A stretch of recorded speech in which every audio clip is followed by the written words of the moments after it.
After MP Ndindi Nyoro had schooled Junet Mohammed and Kimani Ichung'wah about how a constituency is to be developed, we are now witnessing another instance whereby Senator Boni Khalwale is taking Governor Johnson Sakaja to school and exposing his ignorance. The video is here. I want to address our good governor of Nairobi. I can see you have totally lost focus. The purpose of the governor of Nairobi is not to feed people.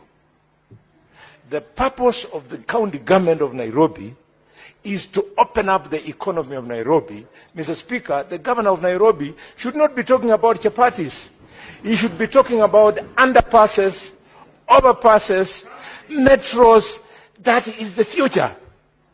The people you will employ in those areas I've mentioned will feed their children. So when I see him talking about chapatis, I say, this thing of saying that the youth should ascend into leadership is a lie. Thank you, Mr. Speaker. Now, on this, I completely agree with Senator Boni Khalwale because of the responsibilities that accrue to the governor of Nairobi. Feeding children or people, as Khalwale called them, is not one of his functions. The governor of Nairobi has specific constitutional functions. He's supposed to create policies, to assent to policies actually, that have been legislated by the county assembly. He's supposed to be ascending to policies that are geared towards opening up the economy of the county, creating jobs, ensuring that infrastructure is well developed, well created, ensuring that health facilities that are within the confines of the county are well managed, well equipped, in accordance with the prevailing laws.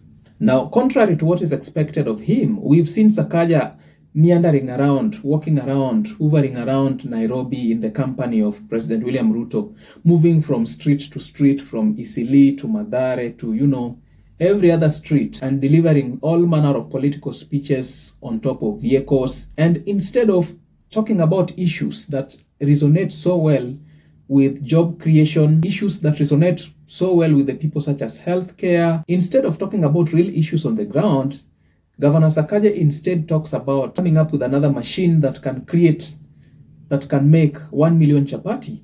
And interestingly, he turns to the president so that the president can support him.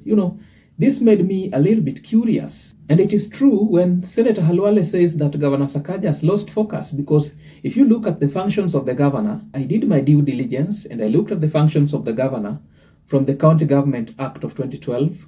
And here is what I found. Now let's look at a few of them. Functions of a county governor. And I can assure you, feeding people with chapatis or the so-called dish in a county and any other thing that pertains to food is not any of them. Now let's look at a few of them. Number one is to diligently execute the functions and exercise the authority provided for in the Constitution and legislation. The second one is to perform state functions within the county as the president may from time to time assign on the basis of mutual consultations. But I can assure you, the president did not assign Governor Johnson Sakaja to start feeding children in Nairobi.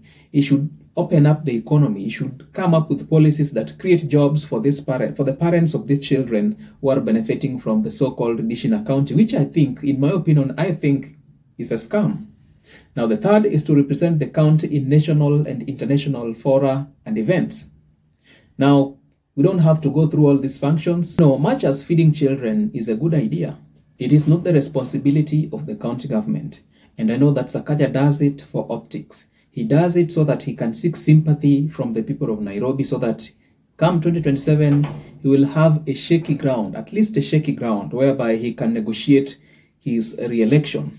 The Dishina County program, or rather feeding of the school children, in my opinion, is not that very sustainable, because we know that should Sakaja fail to secure his re-election in 2027, the next governor of Nairobi might want to scrap it off. So there is no element of sustainability. Sustainability can only be created when the governor creates more opportunities, creates more avenues for employment in consultations with the president. If the employment opportunities are increased, if these opportunities are increased, that means many people can be employed. And these people, they're the very same people whose children are schooling in these schools that Governor Sakaja is trying to feed with 1 million chapatis. So if jobs are created, if infrastructure projects are initiated, jobs will be created, and parents of these kids who are benefiting from the Dish in a County program will have money in their pockets, and they will be able to afford lunch, breakfast or lunch or dinner or supper, whatever it may be, for these kids. That's my opinion. At the end of the day, guys, this is just but my thoughts. Do let me know your opinions in the comment section below. Don't forget to like, subscribe, and hit the notification bell for more informative content such as this. If you're here for the first time, please just check over my YouTube channel, and I guarantee you'll be treated to a ton of recent content of this nature on politics, policy, and governance issues in our country. If you like my content, please don't hesitate to reach out to me at personal level through the social media links available at the description of my channel. All right, guys, this is the final video of the day. Let's meet up over the weekend.